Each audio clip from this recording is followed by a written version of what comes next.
We live in a time where masculinity is shamed and men don't know what it means to be a man.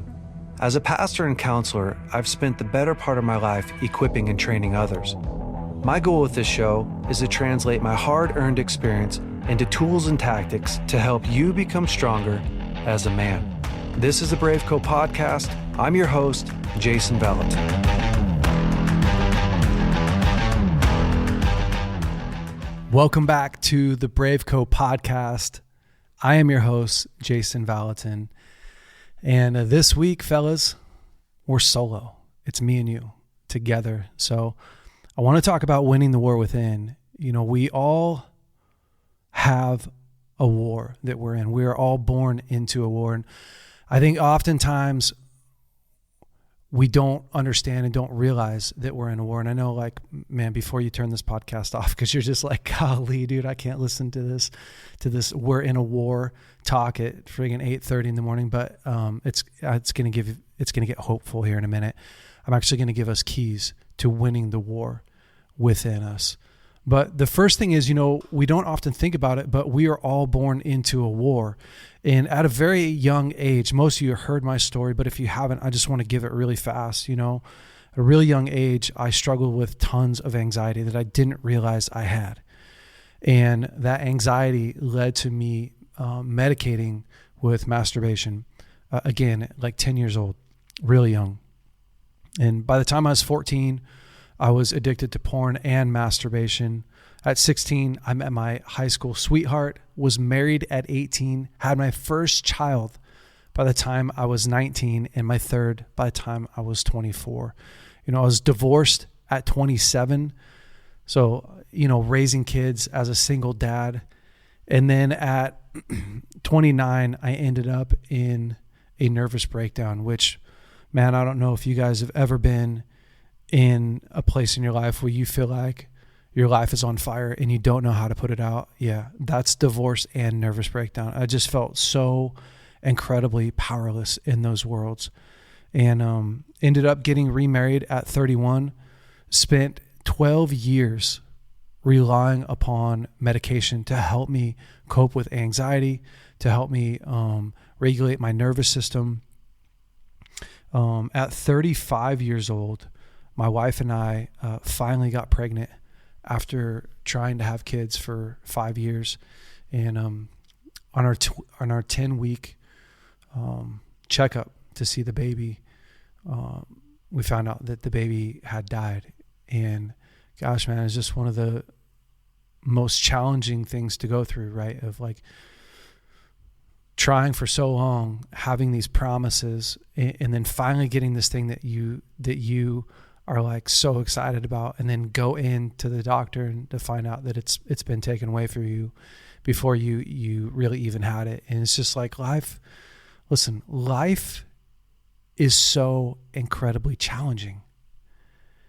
And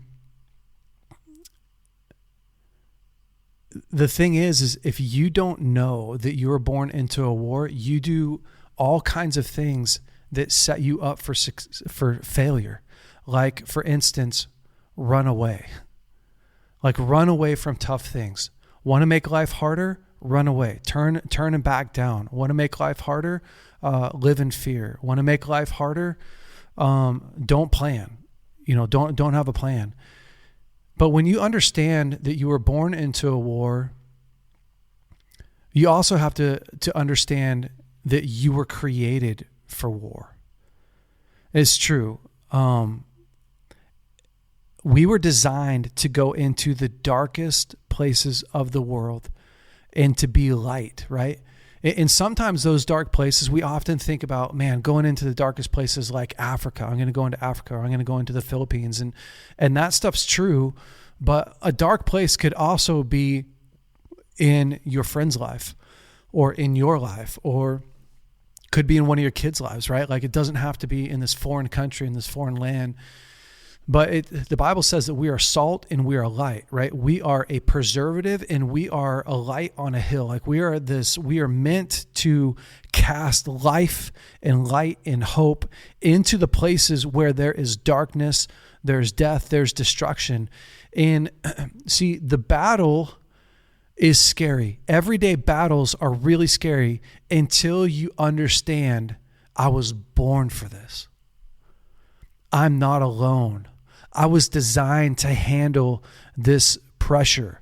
Try this one out. I was fully equipped to win today.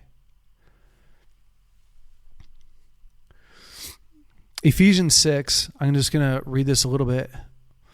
It says, put on the full armor of God, that you may be able to stand against the wiles of the devil. For we wrestle not with flesh and blood, but against principalities, against powers, and against rulers of darkness of this world, against spiritual wickedness in high places.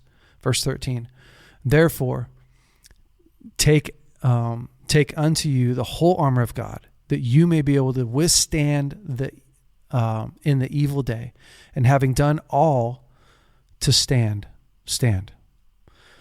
Having your loins girt about you with truth, having on the breastplate of righteousness, having your feet shod with the preparation of the gospel of peace, above all taking the shield of faith, where you will be able to quench the fiery darts of the wicked, and take the helmet of salvation and the sword of the Spirit, which is the word of God, praying always with prayer and supplication in the Spirit, and watching with all perseverance and supplication for all the saints.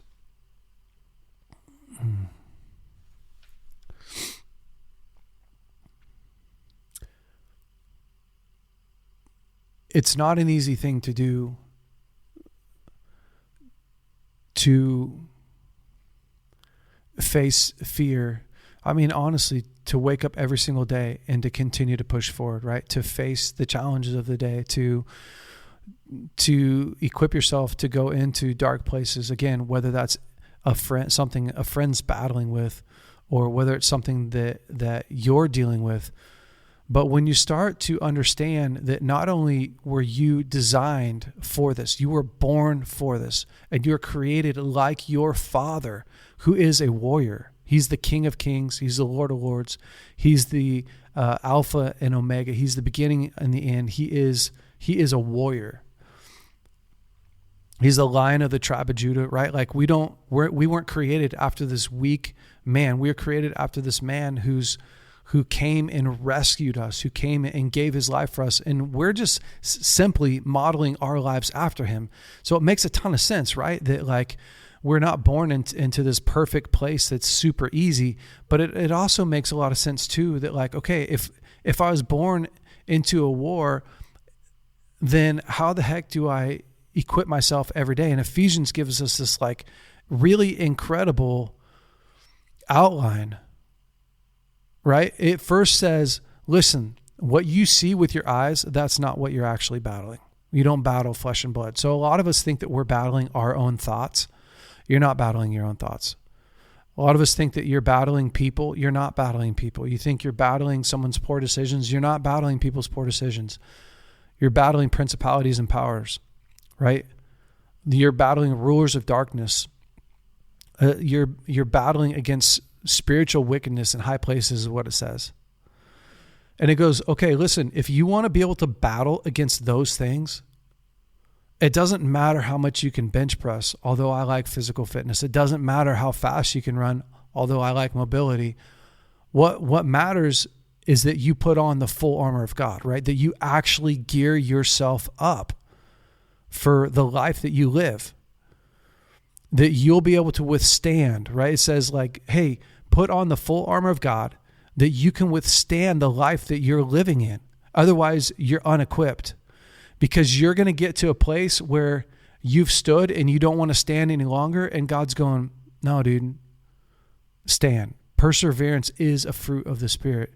And I love verse 14 or verse 15. Oh, 14. It says, stand therefore having your loins girt about you with truth, and having the breastplate of righteousness on you. So just think about that. Like I have truth and I have righteousness. And put on your feet the gospel of peace. But above all, take the shield of faith wherever you go, that you may be able to quench the fiery darts of the enemy. and put on the helmet of salvation and the sword of the Spirit, which is the word of God. And then, don't forget to pray all the time. So I love this visual picture, right? And a lot of us have been to children's church and you put on the full costume and stuff like that. And this stuff preaches really well. Like, it's easy to say from the front, but this is a roadmap for our everyday life. This is a roadmap into you being a warrior, into you winning the war that's in you, to navigating the call of God on your life. This is it. It's like, you got to get truth, and you got to live in truth, and you got to live in faith, and you got to live a righteous life, right? You can't live an unrighteous, wicked life, a selfish life. But it's like, hey, listen, part of how you win this war is by being righteous, being in right standing. And then, you need to live in peace. You need to actually do what Philippians 4 says is, rejoice in the Lord always. Again, I say rejoice. Let your gentleness and kindness be evident to all the Lord's near. If you need anything, feel free to ask God. But then it goes on to say, Philippians 4 goes on to say, and the God of peace, which surpasses all understanding, will guard your heart and your mind. So like, when we rejoice in what God is doing and who he is, we start living inside of this peace, right? We get this peace, not our peace. We get his peace for our best attempt at peace. That there's no armor on your back. Do you notice that there's no armor on your back? Do you notice that you don't have anything protecting your back? 2 reasons. One is because God is your rear guard. He's got your back. 2, you were never meant to retreat. You were never meant to back down. You're never meant to back up. We were only designed to go forward, right? In the kingdom, it says that we go from glory to glory. Now, the challenge that we have just naturally, just by nature, and I'm friggin' throwing myself right in the middle of this conversation, is that when we get in hard times, my first reaction when I get in a hard time is eject. How the heck do I get out of this? Because I don't want to keep going forward. This isn't fun. It's a lot of work, and it's a lot of work to put on the armor of God is not an easy thing to do. It's a lot of work to withstand the fear and the temptation to just find a way to escape. Gosh, man, is massive. It's really massive. And I've dealt with that recently of different places in my life where I felt fear, finances, or like, man, I'm not making enough right now to make all the ends meet. And then this thing comes over me that's like, what are you going to do? Like, how are you going to like pull everything together? And you feel all this pressure. And then what comes in is doubt, right? This doubt that says like, oh, you don't have what it takes, or it's going to be harder than what you can actually pull off, or man, I don't know that you're going to be able to figure this out. And there's different areas of life that happens. But we get into this place where it's really challenging to change the way that I'm looking at the battle. And I want to give us 3 keys to winning this war that we live in. But first, I love how much God teaches us through nature. I was looking at chickens, right, in nature. I was doing just a tiny bit of research about chickens, and chickens are really interesting. Nature's really interesting. But I was doing some research on eggs, and it was talking about when an egg is finally starting to hatch. There's this big debate, and the debate is over, do you help the chicken, right, this little chick that's trying to come out of the egg, do you help it out? Or do you leave it alone to struggle and work its way out? And ultimately, here's the, like, to make a very long story short, it can take up to 24 hours for a chicken once he starts to try and get out of the egg to finally get out of the egg. And that's a lot of friggin' struggle. If you sat there and, man, 3 or 4 hours, that chicken finally gets a little tiny hole in the egg, and then you come back 5 hours later and it's like barely any bigger, and you come back and that bird's just like suffering and trying to move around. We feel a lot of compassion. We get into this place where we're like, dude, let me just help this little thing out. Well, here's what happens if we do that is you actually rip that little baby chick off of the strength and endurance that it needs to live life. See, that struggle in its early younger years, that struggle of trying to get out of its egg is what produces the perseverance, the muscle that it's going to take to walk and to fly and to move and to be strong. And so all of us with compassionate hearts that are going over there and like just cracking this egg open and freeing this bird from this prison that it's in aren't doing it any favors. And the same thing is true for our life. When you look at it, like my son, when my son goes through really hard things,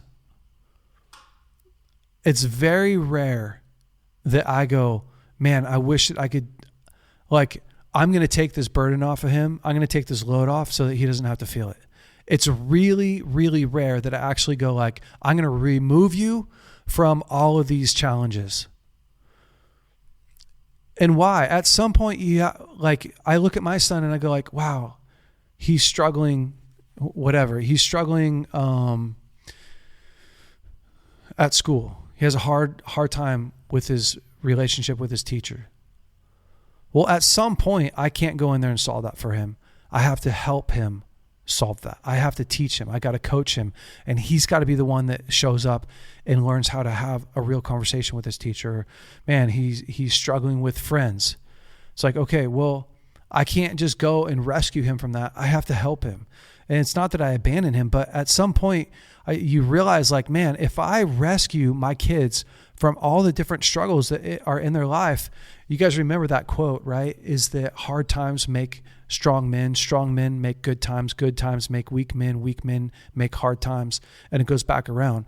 And when we rescue our kids from hard times, and I'm not talking hard like emotionally damaging or, physical debilitation. My son was about to get in a car accident, of course, right? Like I would step in, or if he's getting beat up, yeah, like I'm going to step in and do what I have to do. But at some point as a dad, I have to understand that the challenges of life, that struggle, are actually the thing that's shaping him to develop him into a man of character, into a righteous man, right? That has faith, whose faith has been tested, because otherwise you don't have any confidence in your relationship with God if it's never been tested.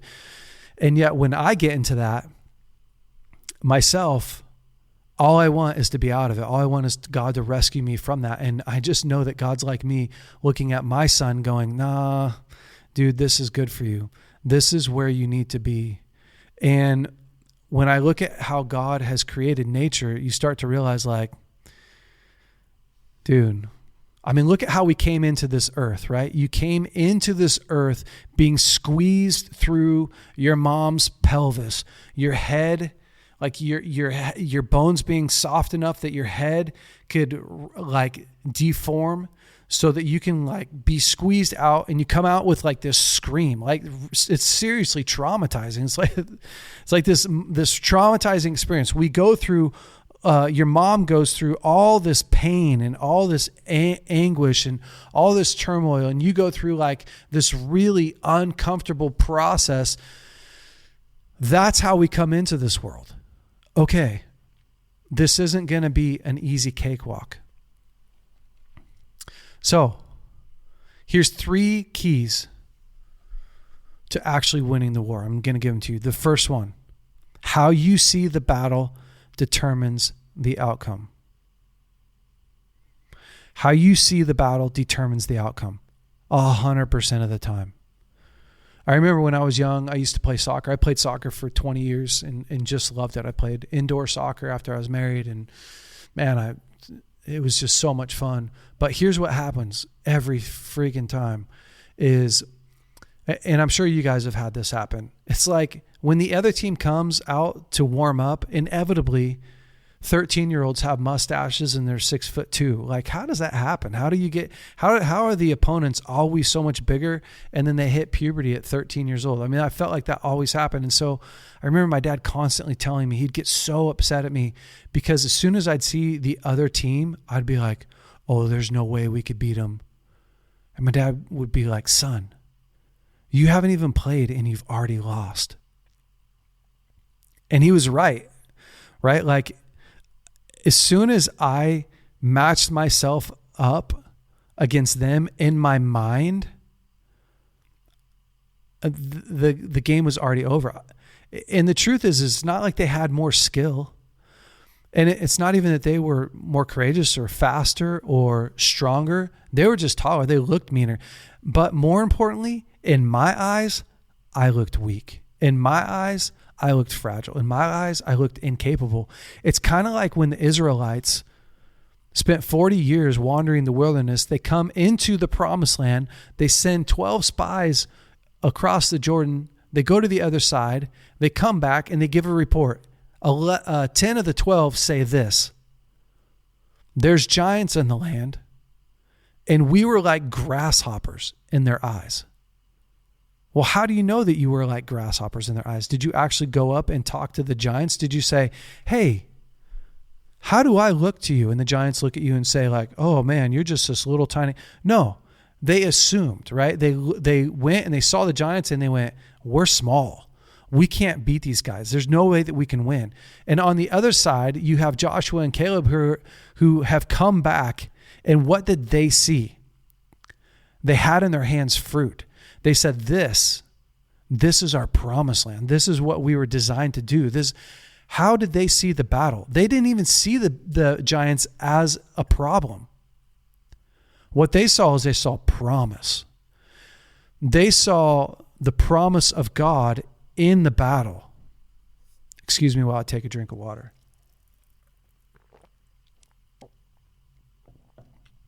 But often we get into these places in our life, right? Could be your relationship with your wife, where all of a sudden you just don't feel like you have what it takes. You're determined that, your marriage is always going to be tough. It's always going to struggle. There's no way out. And it's like, okay, well, when you put on that mindset, when you look at your circumstance through fear, through doubt, what other outcome is there besides a negative outcome? But when you start to look at your circumstance, you look at the battle, the war that you're in through the eyes of God, connected to God, you realize, oh, I'm set up for victory. You see this in Gideon. Do you guys remember the story of Gideon when Gideon was the youngest man of his clan, right? And God chose him. They were hiding from the Amalekites and Amorites. They were hiding from them because they were the Amalekites would come through and just freaking wreck them. They would just like steal their crops and trash the Israelites. And so Gideon's frustrated one day. He's like, where's the God that my forefathers talked about? Where are the miracles?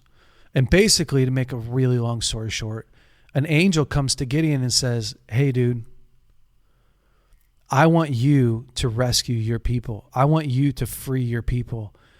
And he's like, bro, you got the wrong guy. I'm the smallest guy from the smallest clan.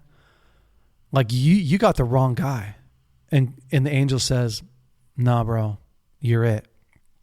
So anyways, Gideon buys into it. And what happens is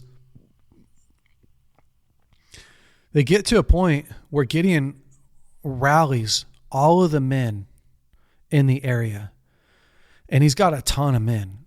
He's got like 30,000 guys. Well, it wasn't a ton of men compared to the enemy. It says that there were so many enemy. It was like grains of sand on the seashore. There were just like so many enemy. And God looks at Gideon and says, hey, you got too many guys. You got too many of them. Why don't you tell every guy that's afraid that he can go home? Could you imagine, think about it in real terms.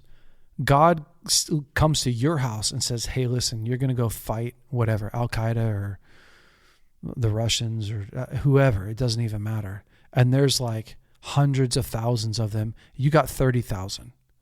And he goes, oh, by the way, you have too many people. Why didn't you tell all the ones who are afraid to leave? Well, it whittles them down significantly. And then God says, nah, Gideon, you still have too many. You need to sort them out again. And God sorts Gideon down to 300 guys. And he says something to Gideon. He says, the night before the battle, Gideon, God says to Gideon, hey, if you're afraid, why don't you go into the enemy's camp and see what they're saying about you?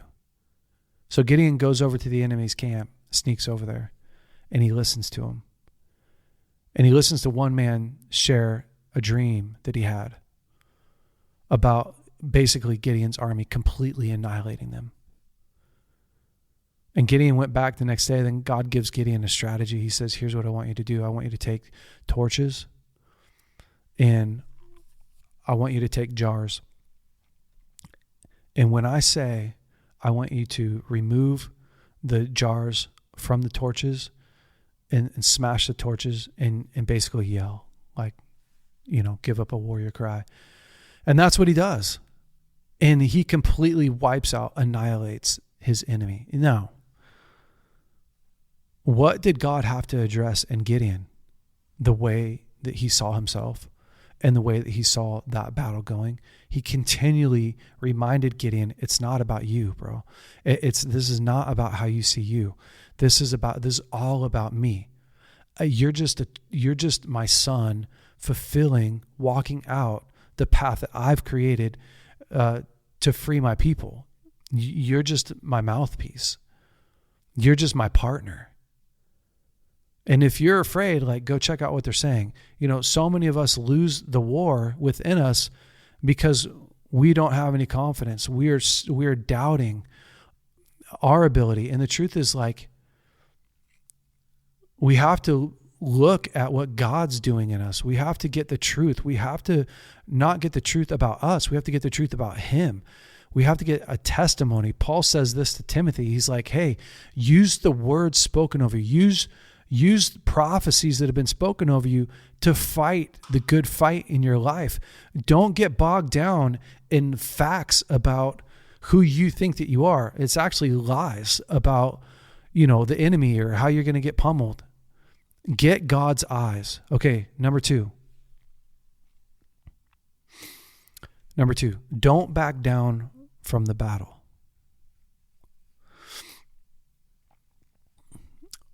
One of the easiest ways to lose the whole entire thing is to back out too soon, is to quit.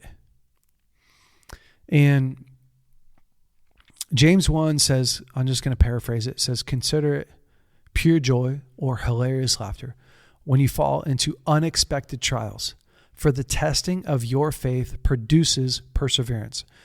And when perseverance runs its course, you will lack nothing. Okay, so here's the question that you have to answer today. Do you want to be led to a place where you don't lack anything? Well, that's easy. Yeah, of course. Like, who doesn't want to lack? I don't want to lack stuff. And God goes, okay, well, here's the plan. Here's my great plan, Jay, for you to have the most abundant life possible. Persevere through hard times. But the only way that you're really going to persevere is if you put on joy, if you find joy. Because so often, right on the other side of our pain is this victory. My dad says it like this. He says, the worst pain to be in is pain without vision, because vision gives pain a purpose. And if you can start to look at your life and go, why am I all in all this pain? And what's God going to do out of this pain? God, what are you going to do with all this pain in my life? Not only how are you going to get rid of it, but what are you going to do in me, through me? What's the purpose inside of this pain? Like, would you wake up at 5:45 every morning and go work out every day if you didn't think it was going to make your life any better? No. If you didn't think that you're going to get any stronger? No. Because who wants to inconvenience their life? But it's because we want to be physically stronger and mentally stronger and spiritually stronger and emotionally stronger, that we will sacrifice today and go through a bunch of pain today with joy, right? When I go to the gym, I'm like this morning, I went to the gym. I didn't get to sleep till 12 o'clock last night because my son has an ear infection and he was just up for a long time. And when I went to bed, I had already determined it doesn't matter what time I go to sleep tonight, I'm going to work out. I'm not going to make an excuse, because again, like, I'm just as tempted as anybody to make excuses. But I realize, like, these excuses are not bringing me to a place where I'm really satisfied in my decisions. It's not bringing me to a place of strength. When I choose to sleep in and don't get out of bed at 5:45 because I didn't get to sleep till 12, like, I'm not doing myself a favor. And I understand you can't live your whole life like that, right? Like, sleep's really important. I understand that. But on the other hand, like, so is sacrifice.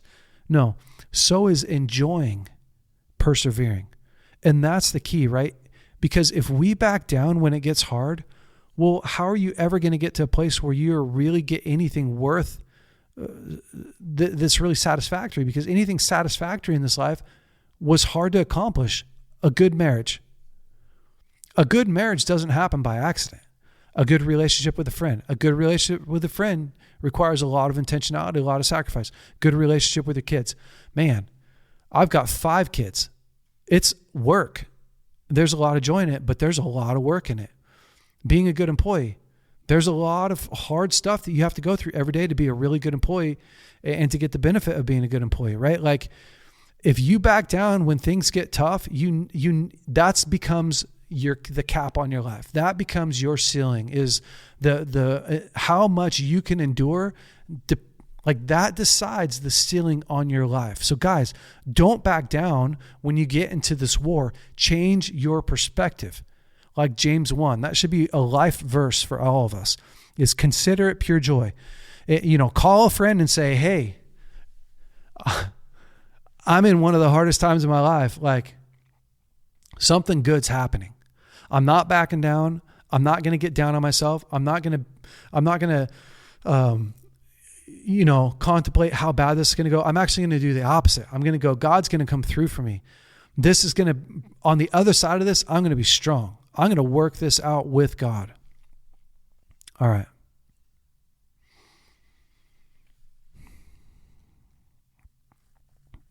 Last one.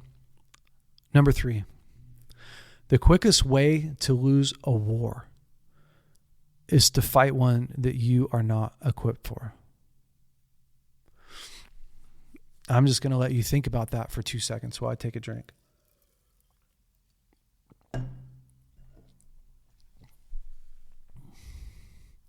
The quickest way to lose a war is to fight one that you're not equipped for. We often put ourselves in unnecessary battles. And we do that unknowingly a lot of times. But sometimes, you put yourself straight into a war when you look at somebody else's life with envy and you try to get something that they have from a place of envy. It's like Instagram, and we've talked about it so much that I even hate bringing it up, but it's true.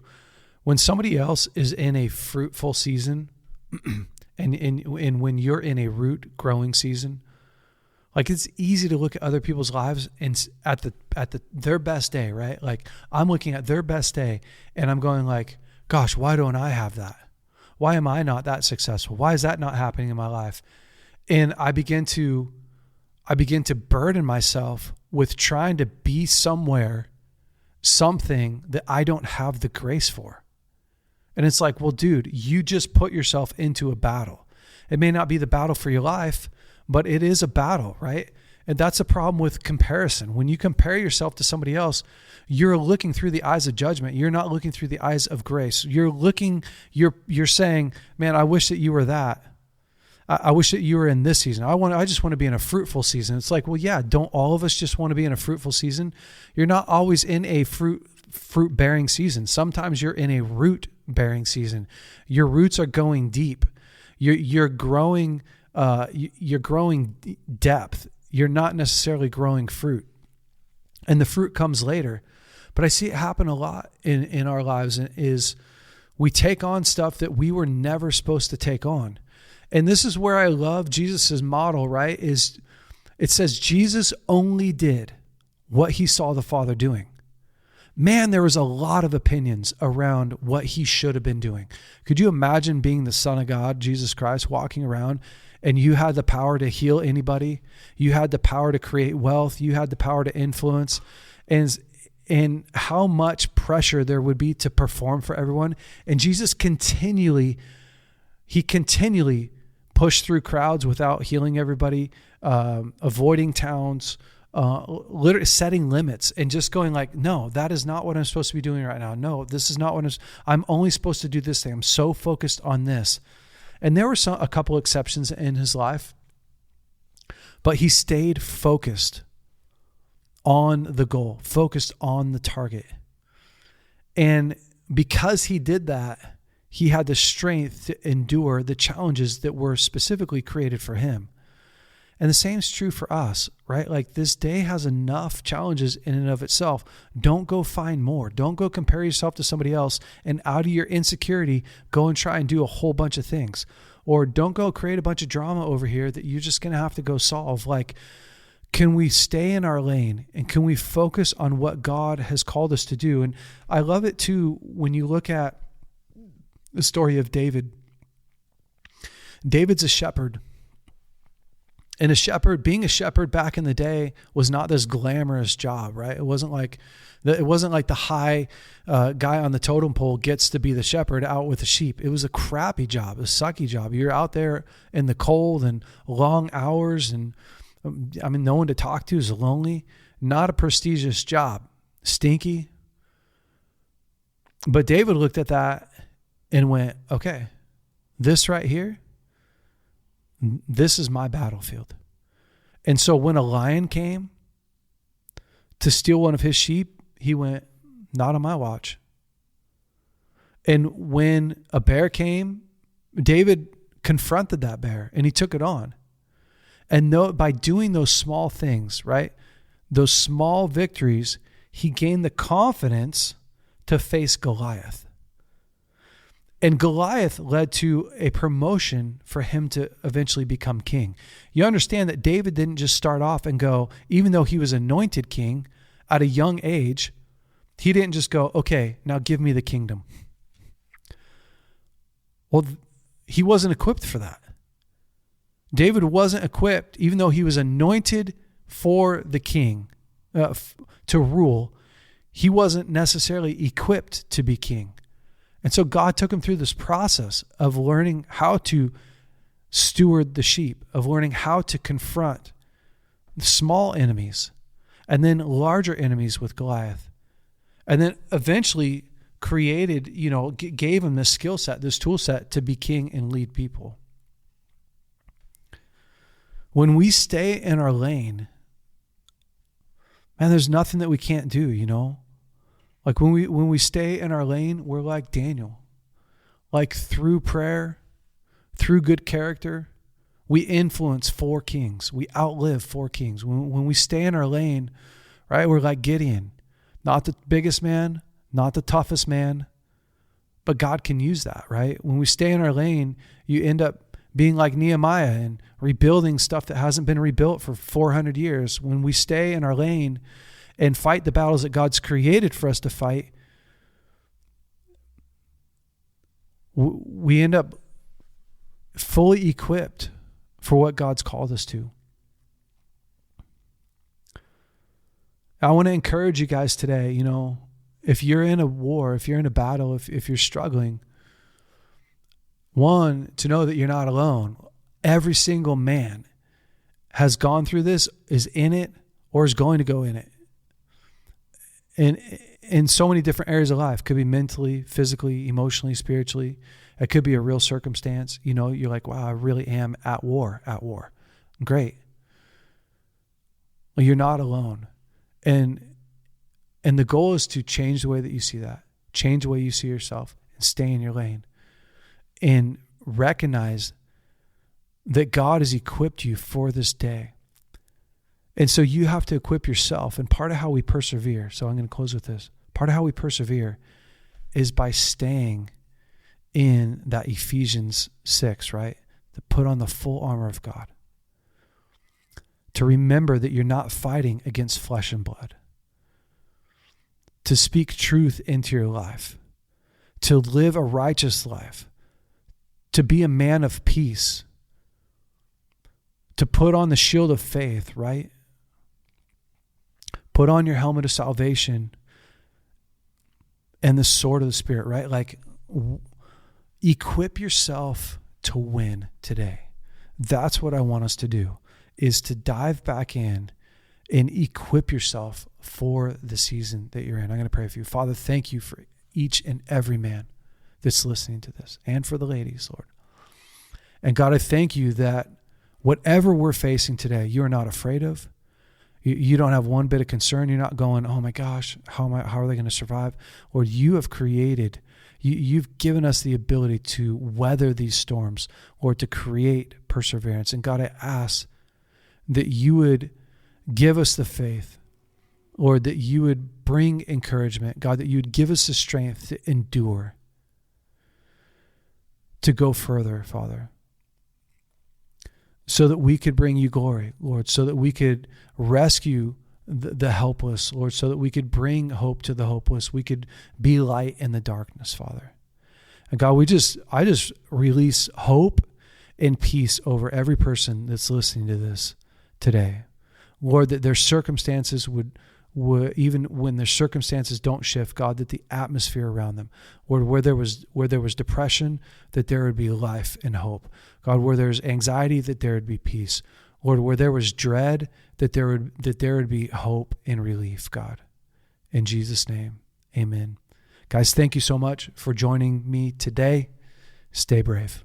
Hey guys, thanks so much for listening to the BraveCo podcast. If you like this podcast, would you please rate it, review it, leave us a great comment. And if you like this episode in particular, share it with your friends and family. That helps us to spread the word. Guys, stay brave. We'll see you next week.